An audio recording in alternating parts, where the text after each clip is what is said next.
गुजरात के अहमदाबाद से बड़ी खबर सामने आई है, जहां एयर इंडिया का प्लेन क्रैश हो गया है। अभी तक की जानकारी के मुताबिक विमान हवाई अड्डे के पास से टेक ऑफ करते ही दुर्घटना का शिकार हुआ। विमान में 12 क्रू मेंबर्स और 230 यात्रियों सहित कुल 242 लोग सवार थे। अहमदाबाद पुलिस कंट्रोल रूम ने इसकी पुष्टि की है। इस विमान में गुजरात के पूर्व मुख्यमंत्री विजय रूपाणी के भी सवार होने की खबर है। अहमदाबाद में एयर इंडिया का बोइंग 787 ड्रीमलाइनर प्लेन क्रैश हुआ है। इसमें गुजरात के पूर्व मुख्यमंत्री विजय रूपाणी का निधन हो गया है। सांसद परिमल नाथवानी ने एक्स पर ये जानकारी दी है। आपको बता दें कि एयर इंडिया की फ्लाइट नंबर AI 171 ने दोपहर 1:38 पर उड़ान भरी थी। दोपहर 1:40 पर ये क्रैश हो गया। सामने आई जानकारी के मुताबिक विमान एयरपोर्ट की दीवार और एयर कस्टम कार्गो ऑफिस के पास क्रैश हुआ। विमान के गिरते ही पूरे इलाके में धुएं का गुबार दिखाई दिया। अहमदाबाद में एयर इंडिया का प्लेन दुर्घटनाग्रस्त हुआ है। लंदन जा रही इस फ्लाइट में गुजरात के पूर्व सीएम विजय रूपाणी समेत 242 यात्री सवार थे।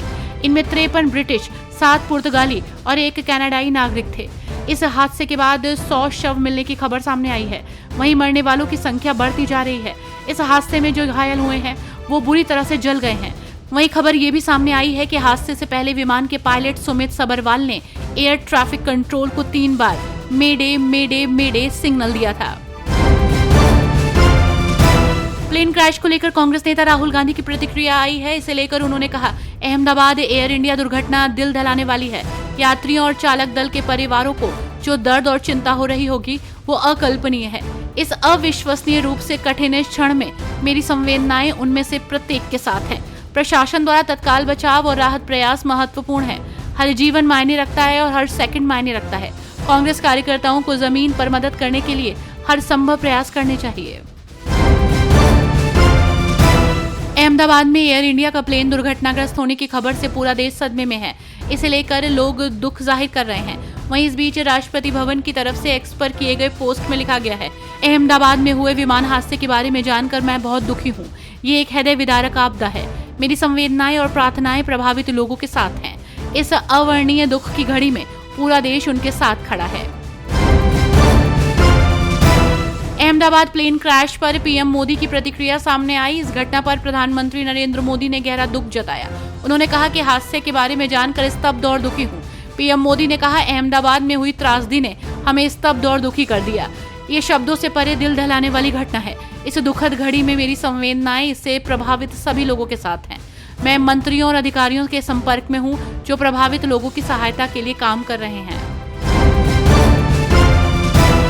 गुजरात के अहमदाबाद में हुए एयर इंडिया विमान हादसे पर कांग्रेस अध्यक्ष मल्लिकार्जुन खड़गे ने अपनी प्रतिक्रिया दी है और कहा कि गुजरात के अहमदाबाद में हुए एयर इंडिया विमान हादसे के बारे में जानकर बहुत दुख हुआ, जिसमें कई यात्री और चालक दल के सदस्य सवार थे। इस भयावह दृश्य को देखकर दिल दहल गया। यात्रियों, पायलट और चालक दल के परिवारों के प्रति हमारी हार्दिक संवेदनाएं हैं। मैं कांग्रेस नेताओं और कार्यकर्ताओं से पीड़ितों और उनके परिजनों को हर संभव सहायता और समर्थन प्रदान करने का आग्रह करता हूं। केंद्रीय आवास एवं शहरी मामलों के मंत्री मनोहर लाल खट्टर और जम्मू कश्मीर के सीएम उमर अब्दुल्ला ने SICCC श्रीनगर में बिजली और आवास शहरी परियोजनाओं पर समीक्षा बैठक की।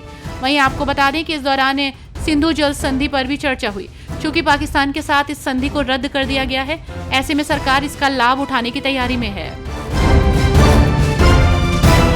दिल्ली में अवैध निर्माण के खिलाफ बुलडोजर की कार्रवाई जारी है। दिल्ली हाईकोर्ट के आदेश के बाद राजधानी में लगभग 1200 झुग्गियों को तोड़ा जा रहा है, जिसे लेकर अब AIMIM नेता की प्रतिक्रिया सामने आई है। इसे लेकर शोएब जमई ने एक्स के जरिए अपनी प्रतिक्रिया दी। उन्होंने लिखा कि दिल्ली में हर तरफ बुलडोजर का एक्शन चल रहा है। गरीबों का आशियाना हर रोज उजाड़ा जा रहा है।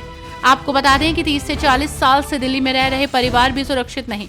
साथ ही लिखा कि हिंदू हो या मुस्लिम, सबके घर तोड़े गए हैं। क्या बीजेपी को दिल्ली में इसलिए जनता ने जिताया था? बुलडोजर पर लगाम कब लगेगा?